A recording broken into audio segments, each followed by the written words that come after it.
Why Redfall may be one of the biggest games of the year, or to rephrase this feature's title a little more bluntly, how can Redfall salvage a dim first impression to levitate itself to one of the biggest titles of the year? Recently revealed gameplay footage whereby a squad of vampire hunters bundle through their attempts to slay a marauding vampire mini-boss has resulted in an overwhelmingly lukewarm response. Presently, the game's detractors loosely fall into two camps. There are those flabbergasted by the lack of playability in the footage, but more concerningly, some are unimpressed by Redfall's static gunplay and character movement, bland suburban setting, and thoroughly undynamic, seemingly indestructible environment.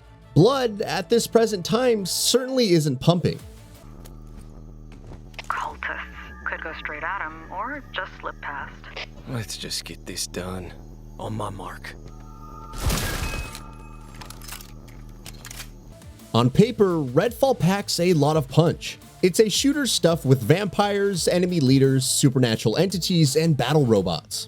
There's a ragtag bunch of character classes to get to grips with, each with a myriad of skills and abilities for squads to blend across the New England town's dreamy boardwalk battlegrounds. As an example, there's telekinetic powers wieldable from the fingertips of player character Layla, with the game developers confirming these abilities can be deployed in useful and logical ways to obtain an edge in combat, such as hoisting sharpshooter Jacob airwards into otherwise inaccessible eagle's nests. There's also the pedigree of developer Arkane Studios, famed for much-loved titles Dishonored, Prey, and Deathloop, and their particular penchant for immersive environmental storytelling. And there's even room for single play alongside the game's touted cooperative mission structure. They know we're here. Look alive!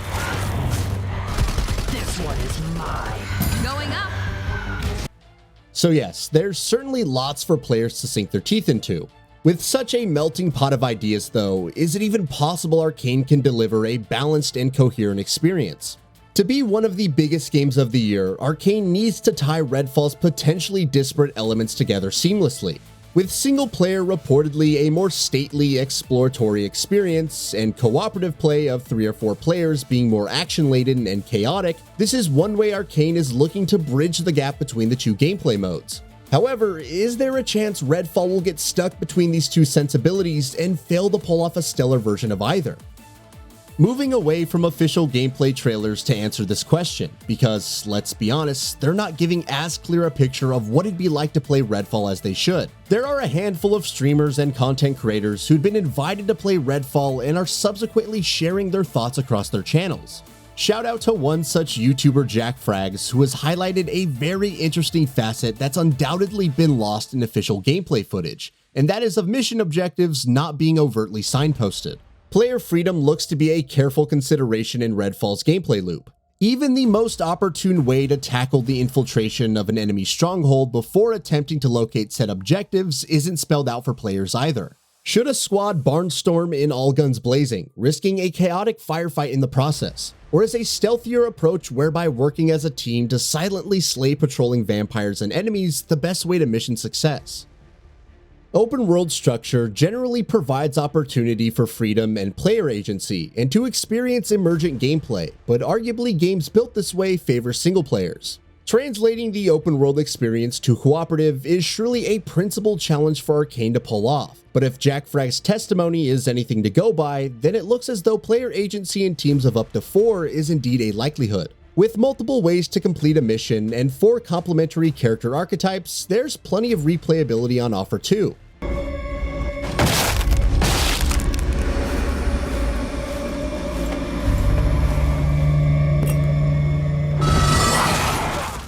And of those 4 character types, well, already mentioned in this feature is Layla Ellison, who acts as the group's mage, equipping herself with various telekinetic powers, plus the ability to utilize spectral items that function as shields or act as boosts and launchpads for her and her teammates. Jacob Boyer is the team's soldier, equipped with powerful ranged weaponry plus a spectral raven that he can send forth to scan the battleground for enemy locations.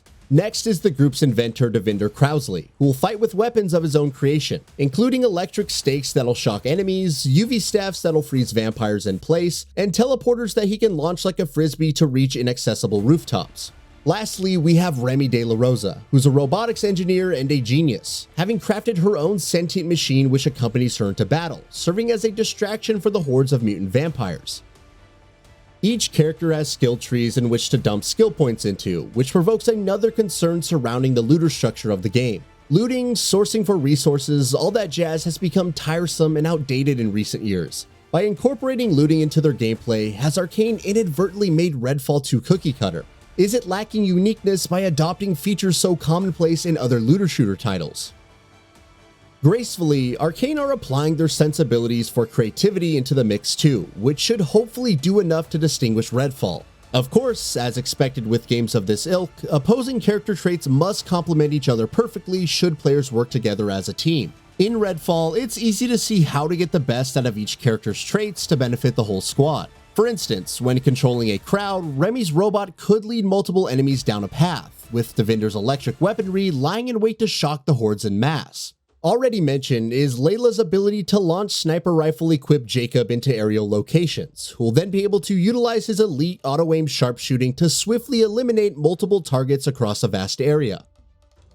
Above all else, synergy between characters and the unique creative situations players find themselves in is going to be integral to Redfall's success as a cooperative shooter. Worth a mention is the fact that the game's primary enemy, the vampire, cannot be killed by simply unloading bullets. They need a stake through the heart if they're to be finished off, or dispatched more creatively, such as via setting on fire or freezing and smashing to pieces. Epic's real-time 3D creation tool is raising the bar for photorealistic visuals and tactile immersive environments, and Redfall's meticulously crafted forests, seaside boardwalks, and neon-lit townscapes appear absolutely stellar. Despite grumblings of an unimaginative town at the heart of Redfall's action, Arkane certainly are reaping the benefits of dynamic global lighting to bathe the landscape in a dusky illumination.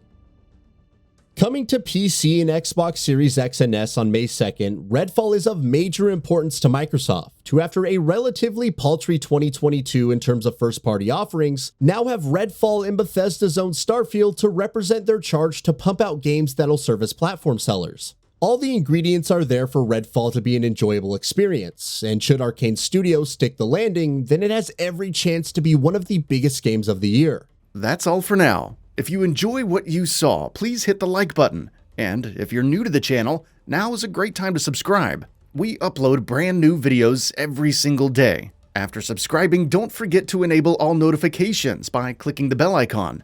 Thanks for watching this video, and we'll see you next time, right here on GamingBolt.